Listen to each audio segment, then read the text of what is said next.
Salut à tous et bienvenue sur Antennebox. Aujourd'hui, je prends le risque d'avoir mes premiers dislikes sous une vidéo puisque je vais vous parler d'un sujet clivant, Tony Yoka. Alors, avant qu'il soit trop tard, si vous aimez suivre ces podcasts, abonnez-vous à cette chaîne YouTube, ça prend 2 secondes et ça m'aide beaucoup. Vous pouvez liker et commenter les vidéos, ça m'aide aussi pour le référencement et vous pouvez enfin rejoindre la page Instagram Antennebox tout en parlant des podcasts autour de vous. Alors, vous le savez à peu près tous, je pense, Tony Yoka combattra pour un championnat d'Europe le 5 mars, donc ce vendredi, contre le Belge Joël Tamboué-Djeko. J'ai déjà fait une vidéo où j'analyse le style de combat de Tony Yoka et j'avoue que je dispose de trop peu d'éléments pour me faire un avis objectif et éclairé sur le style du Belge. Donc je vais pas faire de podcast analyse avant combat, mais on va parler d'autres choses, puisque comme avant chaque combat de Tony Yoka, on voit ressortir les mêmes embrouilles et les mêmes reproches. Il a combattu personne, il est arrogant, il était dopé, et c'est pour ça qu'on l'a suspendu, etc., etc. Alors moi, mon but, c'est pas de vous forcer à aimer Tony Yoka, pour ceux qui ne l'aiment pas. J'ai de leçons à donner à personne. En revanche, j'aimerais partager avec vous mon point de vue sur pourquoi je trouve les critiques trop extrêmes, et pourquoi moi je soutiens Tony Yoka, et pourquoi j'aimerais qu'on soit plus nombreux à le faire aussi. Après, le problème aussi avec Yoka, c'est que quand il existe un extrême, ça crée généralement un extrême inverse. Et donc, il y a tous ceux qui le détestent et qui vont chercher tous les arguments pour le descendre, quitte à, de mon point de vue, être souvent de mauvaise foi. Et du coup, en face, on a ceux qui le défendent de façon acharnée, en étant plus du tout objectifs, et pour qui on a le droit de rien dire sans que ce soit perçu comme une attaque intolérable, en fait. Donc, à titre personnel, et encore une fois, ça n'engage que moi, j'aime beaucoup Tony Yoka, mais j'attends aussi beaucoup de lui, donc je suis critique, mais tout en étant constructif. J'aime le boxeur. Après, par exemple, dans son dernier combat contre Hammer, il y a des choses qui m'ont moins plu, mais peut-être parce que je suis moi aussi trop exigeant, et quand je pense ces choses, je les dis quand même. Ça enlève rien au fait que j'espère voir Tony Yoka un jour champion du monde. Voilà, maintenant qu'on a introduit le sujet, on va démarrer sur les arguments que je trouve importants, et qui, à mon sens, devraient lui donner plus de crédit, ou en tout cas des critiques moins dures. Alors, Tony Yoka, on peut dire ce qu'on veut, mais le mec, là où il mériterait vraiment du soutien des Français, c'est qu'il y a quand même peu d'athlètes qui font autant et portent aussi fièrement les couleurs de la France. Il le revendique systématiquement en interview, il est fier d'être français et de défendre la France. Quand on voit comment il est traité par une bonne partie de ses compatriotes, il y en a beaucoup qui auraient lâché l'affaire. Lui, cette ligne, elle a jamais bougé, et c'est pas que des mots, il nous a quand même ramené une médaille d'or des JO, ce qui est déjà exceptionnel. En plus, quelle belle vitrine en ayant remporté cette victoire en couple, donc avec Estelle Yoka-Mosley. Une super image pour la France et pour le sport français en général. Et un truc anecdotique, mais son engagement entre guillemets pour la France, il va jusque dans son équipementier, puisqu'il est sponsorisé par le Coq Sportif, et le fait que ce soit une marque française, ça a compté aussi dans son choix. Et à l'heure où tout le monde parle de Made in France, d'adhérer aux valeurs du local, d'acheter proximité, etc., lui, il n'a pas attendu que ce soit à la mode. Et voilà. Et donc, ce qu'on peut aussi dire, c'est qu'il a cherché aussi sur cette fibre française à faire des combats franco-français, en France en plus, pour faire vivre la boxe justement en France, ce qui est une chance.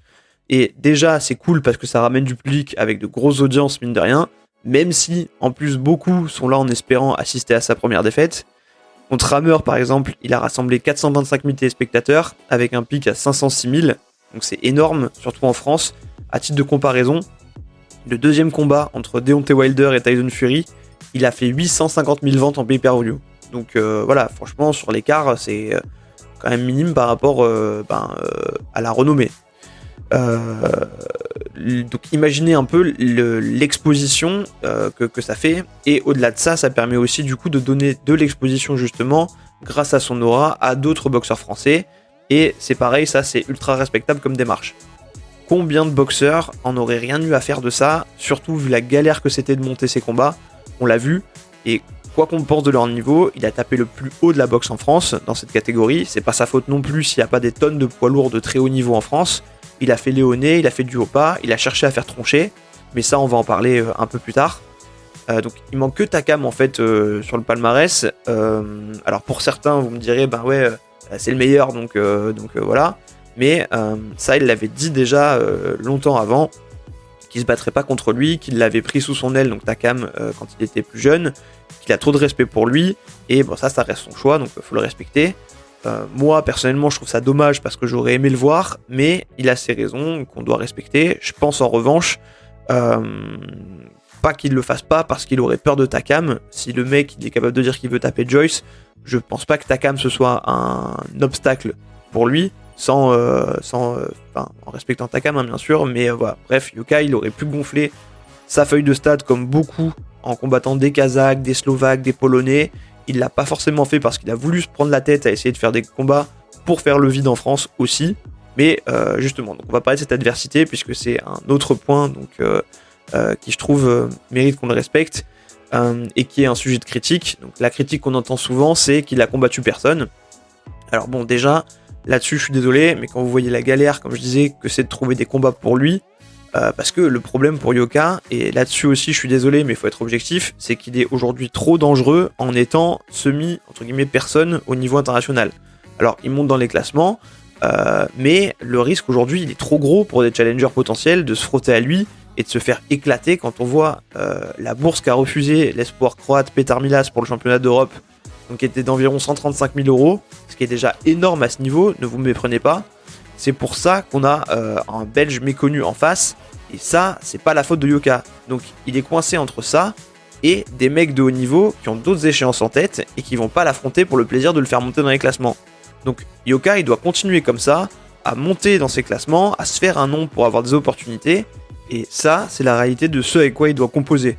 Mais justement, ce qui est rassurant, c'est qu'il a un plan derrière tout ça. Il veut ce titre européen pour devenir challenger officiel de Joyce pour le titre BU, et s'il le bat, là, il aura passé un step énorme pour sa carrière, typiquement le step qui lui manque. Après, vous verrez, c'est aussi possible que selon où en est Joyce à ce moment-là, s'il bat Usyk par exemple et qu'il est près d'une chance mondiale, il y a aussi moyen qu'on le retrouve à éviter Yoka, pour pas compromettre son opportunité. Je vous garantis pas que ça arrive, bien sûr, hein. Joyce l'a montré aussi en prenant Dubois par exemple, même si il a dû le faire après avoir bien sûr évalué le rapport risque-bénéfice et vu ce que ça pouvait lui apporter, il a montré en le prenant qu'il pouvait prendre des risques. Pareil, autre argument, mais aujourd'hui Tony Yoka, il en est à 9 combats pro. Je vous invite à aller voir le classement des 9 premiers adversaires de ceux qui sont aujourd'hui au sommet de la catégorie et de les comparer avec ceux des adversaires de Yoka.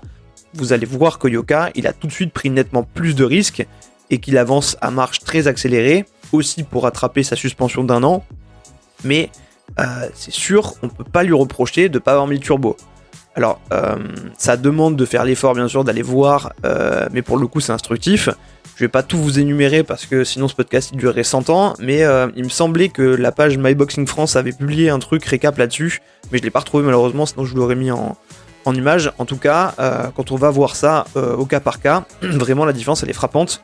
Sur l'histoire de la suspension, je vais pas revenir dessus, il s'est expliqué, c'est dû à des no-shows, pas un contrôle positif. Le mec était champion olympique, il avait des trucs ultra contraignants à remplir pour lesquels on vous prépare pas forcément.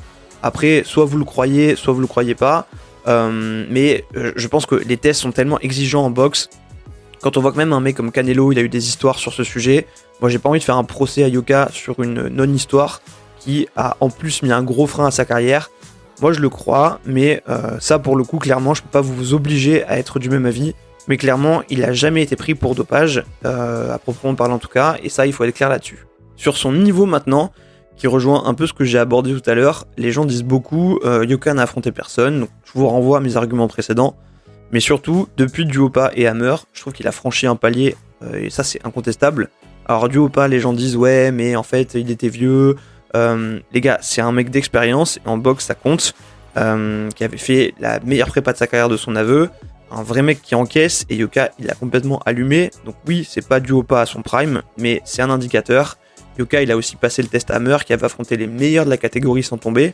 Là, justement, j'ai été moi déçu parce que j'aurais aimé qu'Yoka continue sur sa lancée et le mettre KO, justement pour montrer que lui était capable de faire ce que des Povetkin, par exemple, n'ont pas réussi. Mais bon, ça, c'est mon côté exigeant, justement, et ça n'enlève rien en soi à sa performance qui a été maîtrisée, même si moi, j'avais dit, j'aurais aimé en voir plus. Après, pour moi, il reste un sujet en suspens. Raphaël Tronchet, donc on parlait. Pareil, moi je manquerai pas de respect à Tronchet, je vais pas vous sortir des trucs tout faits, il faut être clair là-dessus. À ce stade, après, le vrai truc c'est que Yoka, aujourd'hui, au stade où il en est de sa carrière, il a rien à gagner sportivement à affronter Tronchet. Mais c'est pareil que quand Soro a affronté Vitu. Il n'y avait aucun intérêt sportif, mais l'enjeu était de faire le vide autour de lui en France et de clore les débats. Je pense que Yoka contre Tronchet, c'est un combat qui pourrait mettre un peu tout le monde d'accord dans un sens comme dans l'autre, hein, parce que c'est le dernier combat où certains peuvent dire encore on sait pas. Là au moins il y aurait plus de questions tout le monde serait d'accord sur l'issue de ce qui se passerait. Moi ce combat j'aimerais le voir pour ça, pour l'atmosphère aussi électrique qu'il pourrait y avoir.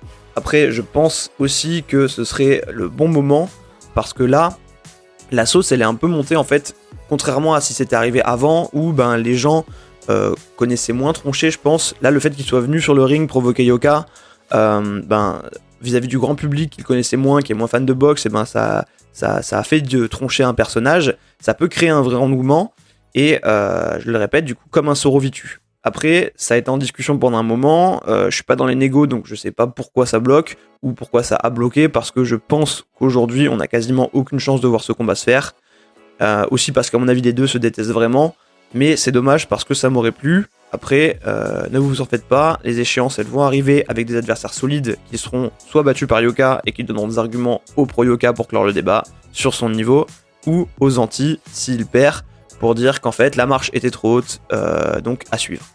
Après, ce qui est sûr en revanche, et ça c'est personnel, c'est que moi je trouve que c'est un boxeur cool à voir boxer, il est mobile, il est puissant, il est technique.